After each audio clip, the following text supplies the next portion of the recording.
এখন ব্যতিক্ৰমী ক্ৰিকেট প্ৰতিযোগিতা দিহিঙৰ পাৰত অনুষ্ঠিত এই ক্ৰিকেট প্ৰতিযোগিতাই দৃষ্টি কাঢ়িছে ক্ৰিকেট প্ৰেমীক। বান আৰু গৰাখহনীয়াই বিধ্বস্ত কৰা চেঁচামুখ ৰঙাগড়াত অনুষ্ঠিত হৈছে এক ব্যতিক্ৰমী ক্ৰিকেট প্ৰতিযোগিতা।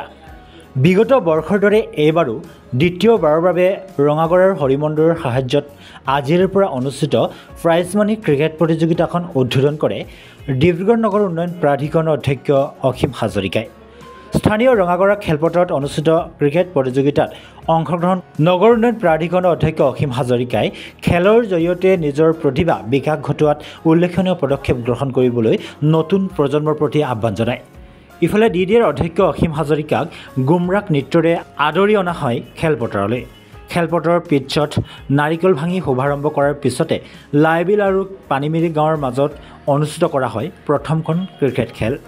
উল্লেখযোগ্য যে এই খেলত প্ৰায় 28টা দলে অংশগ্ৰহণ কৰিছে। হয়, পোনপ্ৰথমে মই এই চেঁচামুখ ৰঙাগড়াৰ উদ্যোক্তাসকলক ধন্যবাদ জনাব লাগিব। বিশেষকৈ ডিব্ৰুগড়ৰ একেবাৰে পশ্চিম অংশত আমাৰ পূৰ্বতে মৰাণ আছিলে, এতিয়া খোৱাং সমষ্টি হৈছে কলাখোৱা পঞ্চায়তৰ এফালে দিহিং, এফালে চেঁচা নৈৰ মাজত, এফালে শিৱসাগৰ, এফালে ডিব্ৰুগড়, তেনে এটা একেবাৰে শেষৰ স্থানত আৰু ৰাইজে এনে এটা উদ্যোগ লৈছে যে উঠি অহা যুৱ প্ৰজন্মক আগুৱাই নিবৰ কাৰণে অসম চৰকাৰে যিদৰে খেল মহাৰণৰ যোগেদি উদ্যোগ লৈছে, ঠিক তেনেদৰে সমান্তৰালভাৱে কিন্তু গাঁৱৰ যুৱকসকলেও ৰৈ থকা নাই। ইয়াৰ পৰা আৰু অন্যান্য যাতে খেলৰ বা যোগেদি প্ৰতিভাৱান খেলুৱৈসকলক যাতে উলিয়াই দিব পাৰে, তাৰ কাৰণে যি প্ৰয়াস কৰিছে। আজি এই অঞ্চলত যি প্ৰাইজ মানি যিটো ক্ৰিকেট প্ৰতিযোগিতা আয়োজন কৰিছে, প্ৰায় ইয়াতে 30টাতকৈ অধিক হ'ব বুলি মোক জনাইছে। গতিকে অতি এইটো এটা ভাল খবৰ, যাতে ইয়াতে যিখন আজি প্লেটফৰ্ম দিছে, যিখন মাধ্যম দিছে, এই মাধ্যমত বহু খেলুৱৈসকলে উৎসাহিত হ'ব, আনন্দিত হ'ব আৰু এই প্ৰতিভাবিলাক আগুৱাই নিয়াৰ ক্ষেত্ৰত সহযোগিতা হ'ব। গতিকে আজি এই অনুষ্ঠানত মোক তেখেতসকলে উদ্বোধনী কৰিবৰ কাৰণে মোক আমন্ত্ৰণ জনাইছিল। খেলখন মই ইতিমধ্যে উদ্বোধন কৰিলোঁ আৰু তেখেতসকলক মই ধন্যবাদ জনাইছোঁ, খেলুৱৈসকলক ধন্যবাদ জনাইছোঁ।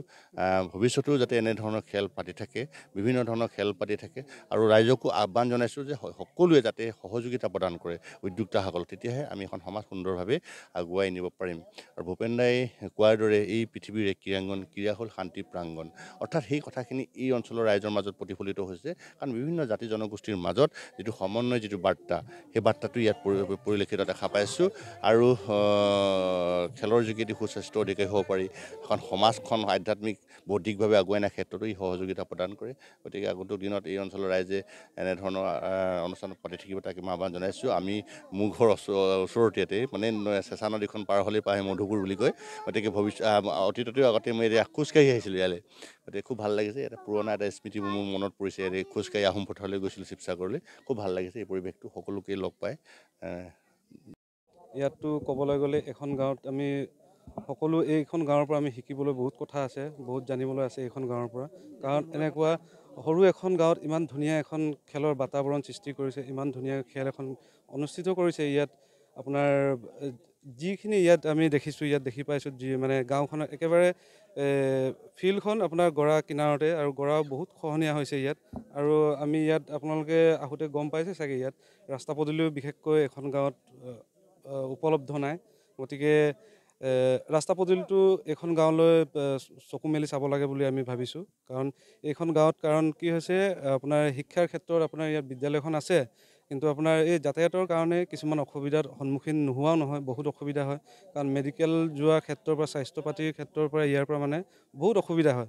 গতিকে আমি অসম চৰকাৰক অনুৰোধ জনাইছোঁ যাতে এই ৰঙাগড়াখন আপোনালোকে সুদৃষ্টি পৰে যেন, গৰাখহনীয়াৰ পৰা আৰু যাতায়াত ব্যৱস্থাটো যাতে কৰি দিয়ে যেন, তাকে আমি অনুৰোধ জনাইছোঁ। লগতে আজি এই খেলখন বহুত ধুনীয়া এখন খেল হ'ব। মইনা গাঁও আৰু আপোনাৰ লাইবিল বুলি টীম এটা আহিছে। গতিকে এই খেলখন আপোনালোকে উপভোগ কৰক। আৰু এই গাঁওখনলৈ মই আকৌ এবাৰ ধন্যবাদ জনাইছোঁ, যাতে এনেকুৱা এখন খেলত আমাক নিমন্ত্ৰণ জনোৱাৰ বাবে মই বাৰে বাৰে তেখেতসকলক ধন্যবাদ জনাইছোঁ। আমাৰ এই খেলখন যোৱা বছৰৰ পৰা আমি অনুষ্ঠিত কৰিছোঁ। যোৱা বছৰ আমাৰ 50টাতকৈ ওপৰ মানে খেলুৱৈ ইয়াত অংশগ্ৰহণ কৰিছিলে টীম। আজিৰ তাৰিখৰ পৰা আমি সেই খেলটো শুভাৰম্ভ কৰিছোঁ। কিন্তু আমাৰ আশা ৰাখিছোঁ যে 50টাতকৈ ওপৰ যোৱা বছৰতকৈ বেছিকৈ খেলুৱৈ ইয়াত অংশগ্ৰহণ কৰিব বুলি আমাৰ দৃঢ় বিশ্বাস আছে।